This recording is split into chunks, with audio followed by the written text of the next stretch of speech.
Us.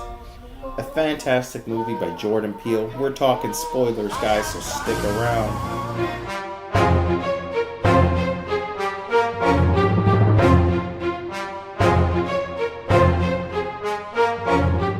So welcome back to the web's first must-see comic and nerd culture show. Welcome to Comic Universe, guys.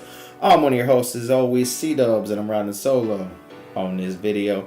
Guys, it is way too hot to be under that thing.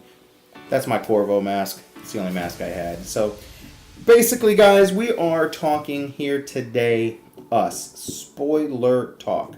We're going to go into it all. We're going to talk about all the twists, the turns, things that I noticed, things that I caught on.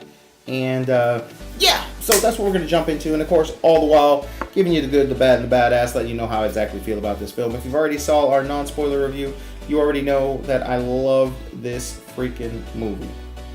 So, let's just go ahead and jump right on into it, guys. This movie, as we all know, is starring Lupita Nyong'o, Winston Duke, I should say, Evan Alex, and Shandaya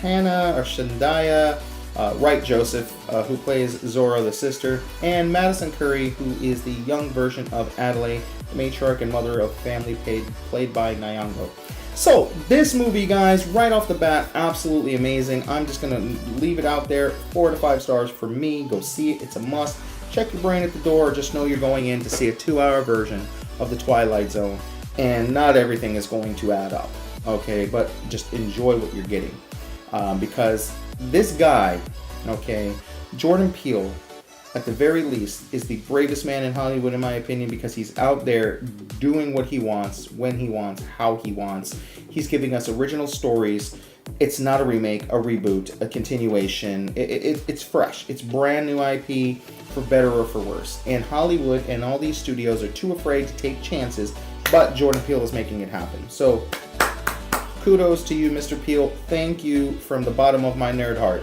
You deserve all the praise that you're getting and all the success that you've already had and that you're going to continue to get in this, especially with this particular genre of suspense/horror comedy, if you will. So, you know, at first you're compelled, obviously, to compare this to Get Out, but it is not fair to this movie, and it's not fair to Get Out, to be honest with you. But you are definitely compared. I would say, as an overall movie, like I said in our non-spoiler review, definitely Get Out might be a better movie.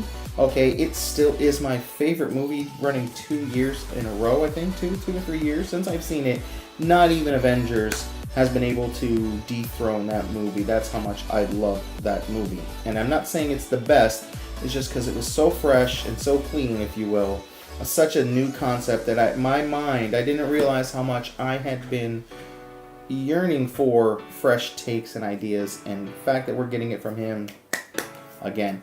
So this movie, as we know, the Winston family, they are going on a trip. We find out that when Nyong'o's character Adelaide was younger, she went through a mirrored house after wandering away from her family at a fair on the beach.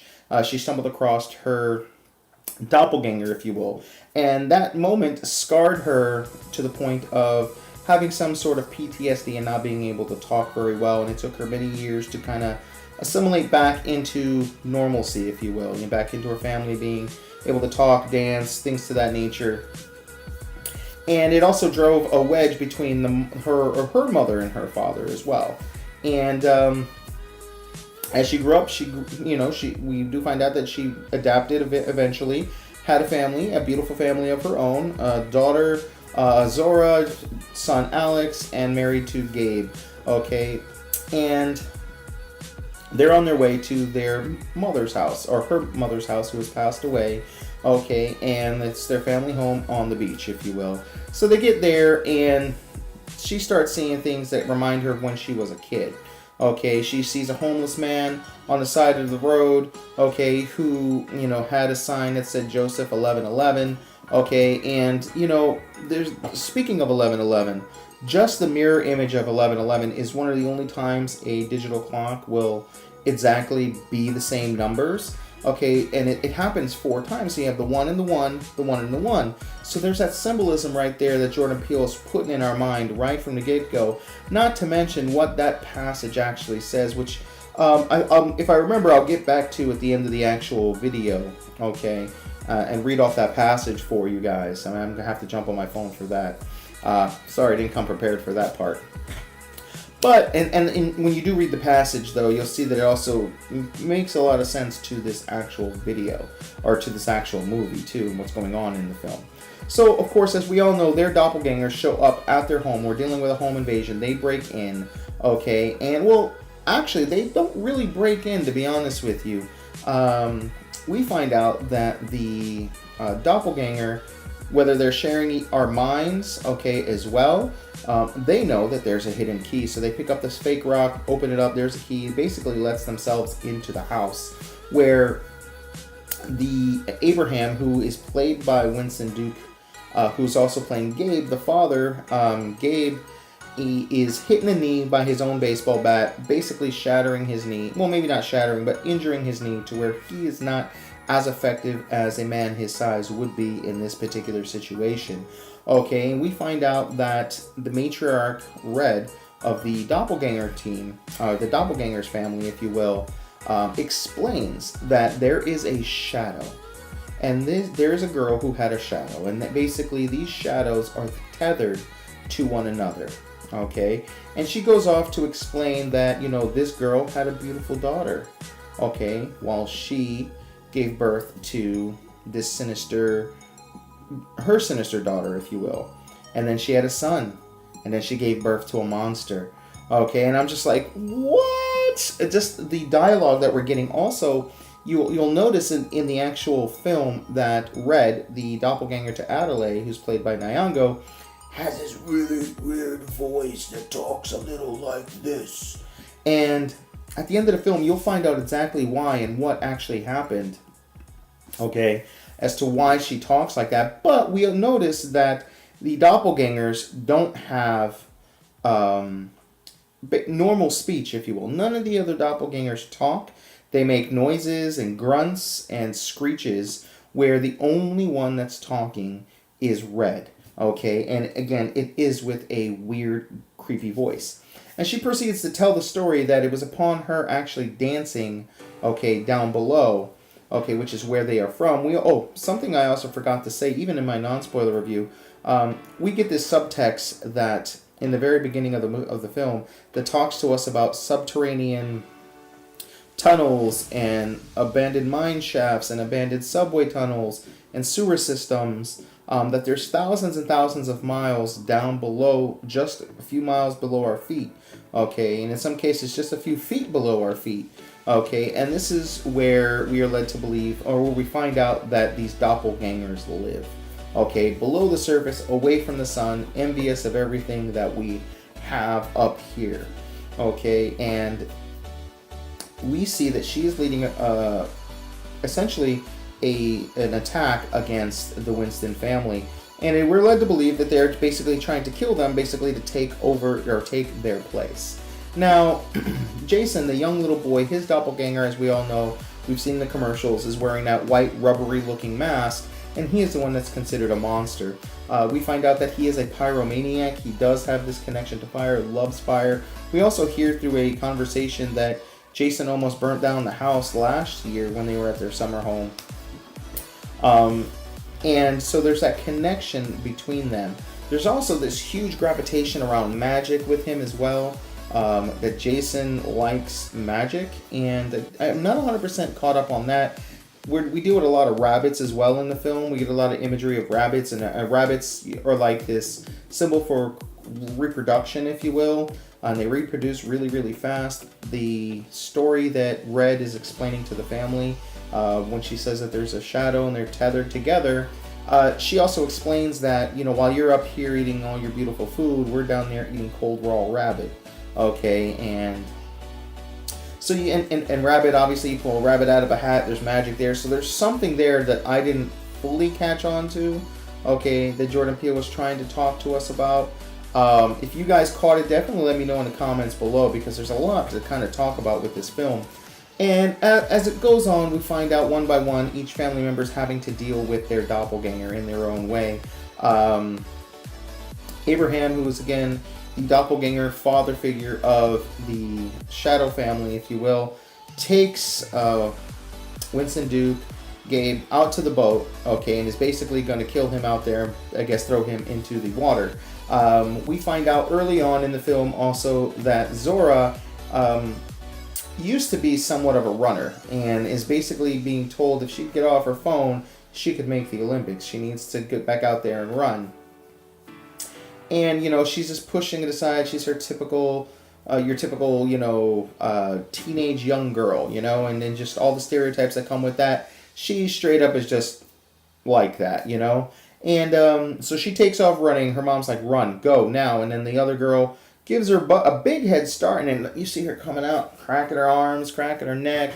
And I'm like, oh, this chick is gone. She just pew, hits it with that pew speed. You know, when you run so fast, all you see is pew. So she runs after her, catches up to her. There's actually a neighbor who, because they're literally kind of playing this game about, you know, running around a car. And the shadow version of Zora is on top of the car looking down at her with her big pair of scissors. Okay, and the neighbor comes out and he's like, get off my car. And of course she runs over, stabs and guts that guy, all the while the original Zora is able to run back, or run away, if you will. Now, in this time, the Shadow family, Red, tells her son to go play with Jason. She's like, it's okay, go, he's not going to hurt you. So they go and they play. They end up going into this closet where if it closes, it locks from the inside and they can't get out. So they go into the closet. And what's really, really cool is that in the closet, I noticed some of the board games that are played there. There was Risk, okay, which obviously they're at risk. There was Guess Who, which is where you're trying to guess who these people are, okay. There was Candyland in there too, which I get some of the feels of like a, what's the word, like an Alice in Wonderland tale with this story as well. Very creepy, like looking through the looking glass type of thing. So maybe there's some connection where like Wonderland and Candyland are similar. I'm not quite sure. There was another board game in there, but I can't remember what it was at the moment. So the little boys are in the closet and they're playing. He's showing him this magic trick that he has where he can create sparks, okay, with his fingers. And the boy takes off, the Shadow Jason takes off his mask, and we see that he is burnt to a crisp underneath there because he is a pyromaniac. This scares the original Jason, and he basically kicks him back, runs out the door closes, and now the little boy is stuck inside the closet, giving the original Jason time to get away and hide. It is at this point that Red and Adelaide, okay, are actually having a conversation, and she's telling her that she's here to take everything back, or take everything from her, if you will. Smashes her head into the glass, basically chains her to her own table, tethers her to the table, the night table, if you will, or the coffee table, and you know the screams from her Jason, okay, can be heard, and she's like, "That's yours," or Adelaide's like, "That's yours, not mine." So she leaves her alone for a moment, which gives her the opportunity to grab a fire poker and escape. She finds her son, they escape, and they run out. They finally, we cut back over to Gabriel, again, the original father, out on the boat, who, we find out that early on there's issues with the boat where it'll stall out, and you just have to hit the engine, okay, a couple of times. So the original Gabe gets out, wakes back up, knocks the old one, or knocks the Shadow Abraham into the water, if you will, right? And he gets tied up, and there's a scene where he's trying to climb onto the boat, and then of course Abraham comes back up, grabs him, and is about to shove his scissors through his face, right? So the smartest thing I think that Gabe did the entire movie was he's about to die. He has the scissors literally about to go into his eye, and he takes his head and he smashes it as hard as he can against the engine, causing the engine to rev, which pulls down the rope that happens to be wrapped around Abraham's leg, pulling him down into the motor, killing him. So the biggest threat of the family is taken out. So he starts honking the horn as the rest of the family regroup. Zora ended up running back and catching up with her mother. They all get onto the boat and go to the neighbor's house, who we were introduced early on into the film, which were the Tylers, Kitty and Josh, who are this rich, white, type of family with two twins of their own, which another symbolism of dealing with twins. But in this case, they're not doppelgangers, they're twins. So that was kind of cool. I noticed right off the bat as well. And of course, when we get to their house, just before the Winstons, who are the family that we're following, get there, we find out that the Tylers have doppelgangers too. So this is the first time we're introduced to a whole new set of doppelgangers. So this is where you realize that there are doppelgangers for us all, and they're all out trying to kill us. So of course, the Tylers are all attacked, all killed by their doppelgangers, and by the time the Winstons get there, they now realize they have to fight off the doppelganger Tylers, if you will. So they all now have to deal with this, and it is at this point that we see the kids step up their game, grab weapons, and go and save their mom, while the busted knee of the father, Gabe, tries to take on the father figure of the Tylers, okay? And we get some symbolism and some callbacks earlier. They made fun of Gabe not having a flare gun on his boat. Okay, and of course he finds the flare gun in the other boat, which belonged to the Tylers, which is where he ends up killing the Tylers, if you will, the doppelganger, the father. And I know I'm kind of going all over the place, because this is how this movie is. In some points, we cut to this scene, and then we cut to that scene, and see how all the while this is happening. Oh yeah, this is happening over here too. So this is kind of how the movie goes, but of course it's a lot more seamless than the way I'm probably presenting it. It's just I have so many thoughts about this movie, and there's so much symbolism that it's really hard to really break it down if you haven't actually seen the film already. But if you have, you know exactly what I'm talking about. And basically, long story short, after they kill the Tylers, they turn on the TV, because they tried calling the police. It was like a 30-minute wait. He's like, how do you be put on hold for 30 minutes when you call 911? And that's when they're like, well, let's turn on the TV, see what's going on. We find out that across the nation, across possibly the world, okay, that the doppelgangers are rising up from below and killing people left and right, and then walking and joining hands. And this is a callback to the Hands Across America, okay, video that played in the very beginning of the film. It's a commercial that's played in the background. And for those of you who don't know what Hands Across America was, it was a charity event to help homelessness and bring togetherness between blacks, whites, and everybody. Okay, and just basically, you paid $15 to basically stand in line and hold hands, and they tried to reach from one end of the state to the other, basically New York to California, okay, if you will, interlocking hands, creating a line throughout.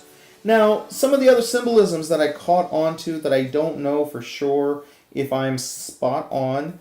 With Jordan Peele, you get some of these racial commentaries, okay, which in this day and age play a big factor. But he's subtle in what he says. He's truthful and honest in how he's presenting it. And he's just saying, hey, this is what it is from our point of view. And any intelligent person can sit there and go, I see it. And this is going to be a little bit of a stretch, but we don't actually get any explanation as to why all these doppelgangers are wearing red jumpsuits and why they only have one glove. And the scissors. The scissors are another thing I'm not 100% sure on. So earlier in the film, basically when we see young Adelaide and her family, her dad wins her a Thriller t-shirt, right? Michael Jackson, though he is an African American, has been joked many, many times, and not to mention he has this amazing song. Okay, regardless of how you feel about him after, the last documentary, he has this amazing song, Black or White. Okay, and Michael Jackson was famously known for wearing a red leather jacket. I can only assume this is where the red jumpsuit comes from. And he was also famously known for wearing a single glove. And this family wears a single glove as well. I don't see the connection with the scissors in Michael Jackson, but that's how I link all that together. If you guys have a better understanding, or if Jordan Peele has actually gone out there and said, why just the one glove? Why this? Let me know for sure, because I really want to know where were the choices made for this. They all wear these really weird like sandals. Didn't catch on to that as well. But I have this strong feeling that there's some connection there with the black and the white, Michael Jackson, the red and one glove. Now the scissors, that could be a thing. I know there's some talks of like when we're talking about shadow people, with Peter Pan, sewing his shadow back to his feet, it could be cut with a pair of scissors, tethering the tie, if you will, cutting the ties between each other. I don't know if that's the symbolism that we're getting with this film, but definitely could be, and it does make some sense, trying to sever the ties between the two doppelgangers. Now, it is at this point that Adelaide is like, look, you're not calling the shots anymore. You got a busted knee. She's talking to her husband. She's like, we need to get out of here. They think like us. They know what we're doing. They know where we would go. We need to get out of here. And this is where the third act starts to not fully add up, because immediately after they said that, right, they drive back to their house, okay? And as they drive back to their house, okay, after she said, we need to go to Mexico, we need to go to the coast, we need to get away from here, of course, there they are again. So, and in between this, they end up killing the Shadow Zora as well. She jumps on the car while the only one who was able to drive at the time, because the father had a busted knee and the mom was still shackled together, okay? The only one who could drive reasonably, okay, was the young Zora, the actual daughter of the family. And the Shadow Zora jumps on with her scissors, trying to stab through the windshield, and of course, there's a speed up and then stop, and she goes flying into the woods, and we find out that she ends up wrapping around a tree branch, basically breaking her back in half.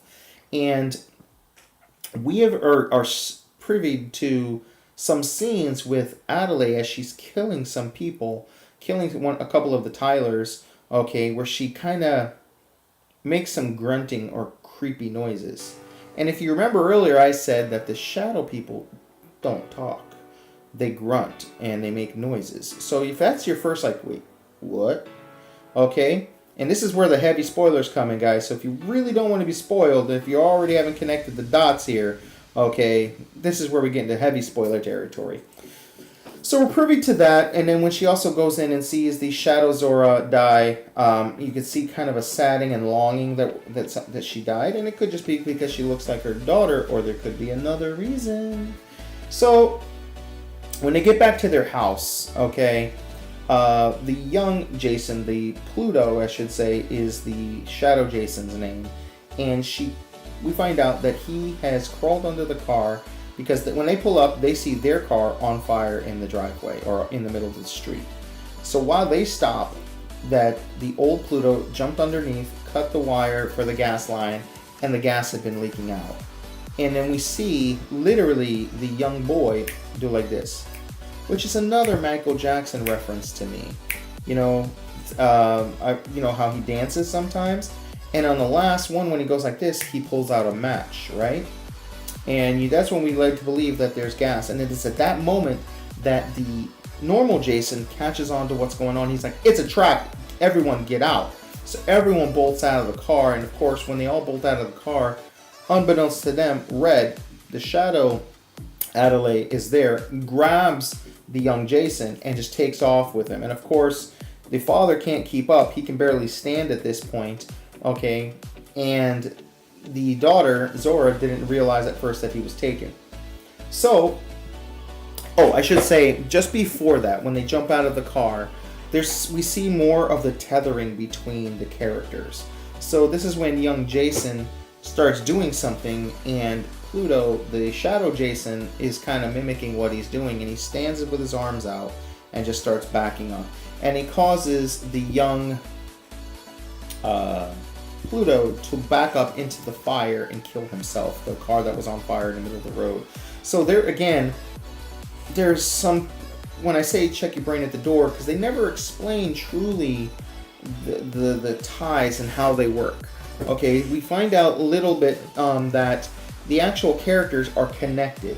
Okay, the doppelgangers are connected. When we see them underground, when we finally get to the point where we see that there's this whole civilization that was underground, we start seeing that whatever's going on whatever we're doing up here, they're essentially doing down there and mimicking, if you will, and being forced to do so, not necessarily by choice. So, again, in the beginning of the movie, they were at a carnival, so there was this roller coaster, right? So they show a bunch of people just in a doorway going, like if they're on a roller coaster. We walked across where people were playing paper, rock, scissors, which again, the scissors are there too. So I don't know if there's something involved with the familiarity of paper, rock, scissors and the actual scissors that they're using.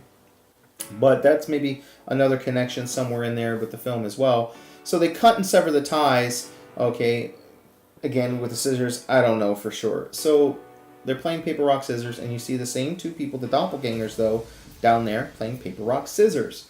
And they say that the shadow people down below realized that Red was special, okay, because of the way she danced, and it turned out that her dancing below was causing the Adelaide above to dance too. So it seemed to maybe go both ways.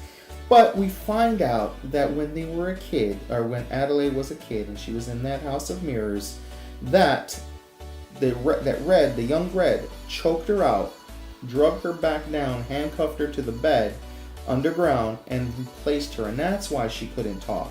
Because again, all they do is grunt and moan, and it took many years to kind of adapt and grow and be able to talk. And we find out that that's why Red, okay, the shadow version, or per se, who was actually the original, could talk, but talk like this because her voice box was her throat was crushed when she was choked out.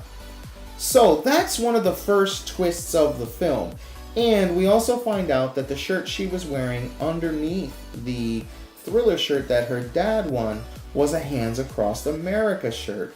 Okay, so what's happening is when these doppelgangers are out there killing each other, or not killing each other, but killing us, okay, they're then just going and doing Hands Across America. Basically this red line through the sand. And this is where I say some of the symbolism start kicking in heavily for me. Okay, the red being generally also known as Republican, okay, creating a wall, trying to draw a line between refugees that need help, okay, drawing a line in the sand, we have that, okay. They mention that they're Americans too, okay, you know, back to the, you know, whenever you see a unfortunate racist white man or just a racist person in general trying to tell a Puerto Rican, okay, to go back to his country because he doesn't belong here when they're Americans too, it takes me back to that kind of stuff.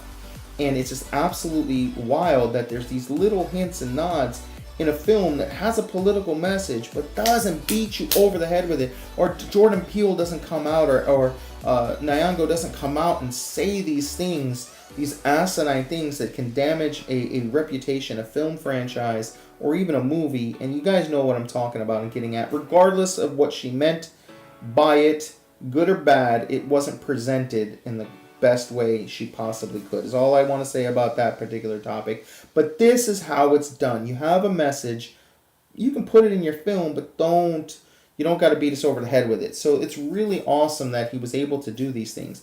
But we find out that the government has cloned us all somehow, okay, and they were able to clone our bodies, okay, but not our souls, not our spirits. So there's only one soul between them. So on occasion, it seems like they're forced to do whatever the others do. And I don't know where that tether, how they're able to turn it on or turn it off, okay? But somehow it looked like the government abandoned them down there and left them there and forgot about them. And he just kept reproducing and reproducing, okay? And we're just supposed to accept that. And they don't really go into it, break it down or anything. It's just told as a theory by Red, who was the original Adelaide, we find out. And of course, there's this battle between Adelaide and Red.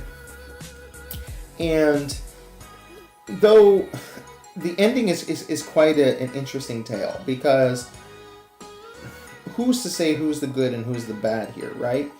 Sure, Adelaide was the young Adelaide, I should say the young Red originally. She choked out the original version and replaced her. That's a bad thing she did, right? But she grew up, was a productive member of society, had a beautiful family, and she has every right to live above, just as the original Adelaide did. So this whole tale of revenge was basically created because of what happened. All these people came above ground, killed these people because because she herself was not a shadow person, was able to devise a plan and get these people to mass murder the public above and replace them and draw this line in the sand, if you will, all because of this mistake this girl made as a kid. But we were forced to follow the Winston family, and the matriarch of the family, again being played by Nyong'o, Adelaide, who again was the original shadow person. If this is getting confusing, I'm sorry. You know, she was presented to us the entire movie as the heroine of the tale. Okay, so when we get them facing off, you realize that she is the bad guy in a sense. Okay, though she is reformed and does deserve the right to be able to be happy and have a family, which she already has, she doesn't have the right to pull down and hold another person down. And that's, again, I guess my point to it all about, you know, the Captain Marvel incident. You have a right to say those things, but you don't have a right to negate the other half. Is all that. And this movie is telling that exact same tale. We're all entitled to these rights. We all should be allowed and privileged to be able to pursue whatever it is in life that you want to pursue, but you don't have the right to hold back, hurt, or hinder another person's opportunities. Okay, and that's what I took away from this movie big time. And it just blew my mind that I was able to get all of this from just like 30-second overview. And that's, again, this little review that they're going over, and she's explaining what all happened here. Okay, just totally blew my mind. Okay, and I just was like, wow, I didn't see all this coming. Some other really cool like Easter eggs that I caught in the film was in the beginning of the film also. There's some VHSs on the tape, and two of the ones out of the three that I saw was Chud and the Goonies. And Chud, if you've ever seen Chud, is a horror film about subterranean creatures that live in the sewers. Okay, and Goonies, of course, a ragtag group of kids that go underground. Okay, through tunnels of pirate tunnels and booby traps and stuff like that. So there's just so much to this film, and you can see in my face, I enjoyed it so much. I need to go see it a third time. I need to know everything about this film. I want to get into the mind of Jordan Peele, because I think he has the right way to do it. Tell your message. I'm sitting here as I am part Puerto Rican and part Caucasian male, okay? And I'm sitting here like champion everything that this guy is preaching, because he does it so subtly, does it such a great way that it just blew my mind. Okay, and if I can see that, I hope the rest of you can see that as well and enjoy this film the way that I have, and understand that there is a problem here. And by here, I'm talking about the U.S., which again is another, as us, you know, the USA. Yeah, exactly. That's another thing that he threw in there. There is a problem here. We need to figure it out. You know, we just need to figure it out, because it is absolutely ridiculous that it's 2019 and we're still bitching and holding grudges against people because of the color of their skin, sexual orientation, or their genitalia. It's absolutely ridiculous. Like, is it going to take an alien invasion, okay, threatening all of our lives, for us to finally decide to band together, okay, and do the right thing and consider each other brother and sisters? I'm sorry to get all topical on here, but like, what is it going to take, people? Let's just do it already.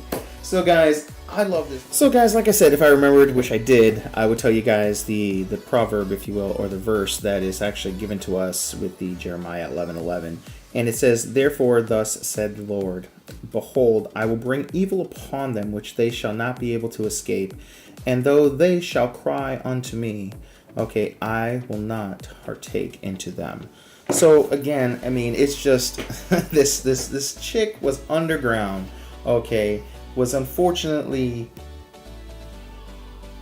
placed there against her will. She created this army, okay, and rose up and killed hundreds of millions of people, okay, with her. Again, this brings up the questions how she was able to orchestrate this, how they were able to sever the ties when they choose to, how the hell did we get cloned without us knowing, why did they abandon them underground and not kill them?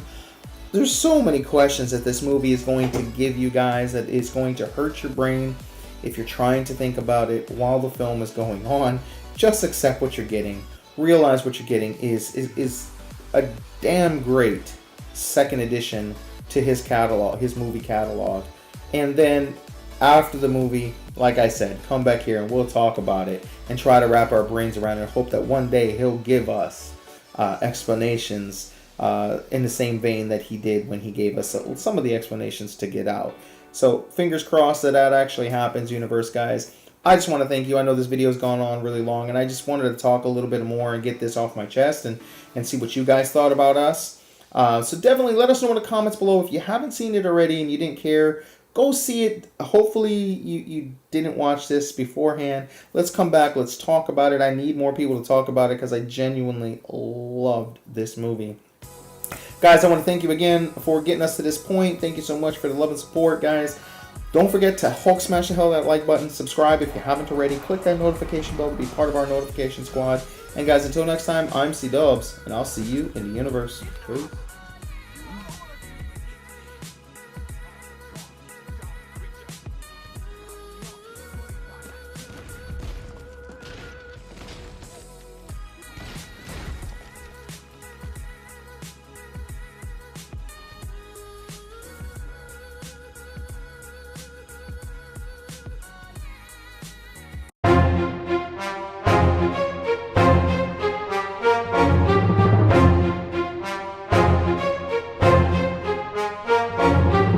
With these doppelgangers living underground and in sewers and tunnels and stuff like that, I wonder if the TMMT has ever run across them.